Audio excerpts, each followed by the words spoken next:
ஜீனி சிரித்துக்கொண்டே மலர்மிசை ஏகினான். மானடி சேர்ந்தார், நிலமிசை நீடு வாழ்வார்.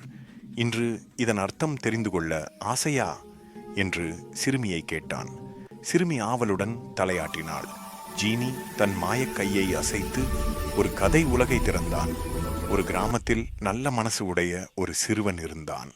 அவன் ஒவ்வொரு காலையிலும் கோவிலுக்காக மலர்கள் கொண்டு செல்வான். ஒரு நாள் ஒரு முதியவருக்கு உதவினான். பசியுடன் இருந்த பறவைகளுக்கும் கன்றுக்கும் உணவு கொடுத்தான். சில நண்பர்கள், நீ ஏன் எப்பவும் நல்ல வேலை செய்யற என்று கேட்டாங்க. அவன் சிரித்து கொண்டு, அது என் மனசுக்கு நிம்மதியாயிருக்கும் என்று சொன்னான். இயற்கையே அவனை ஆசீர்வதித்தது. மலர்கள் அவன் மீது விழுந்தது போல் தோன்றியது. கதை முடிந்ததும் சிறுமி கைத்தட்டினாள்.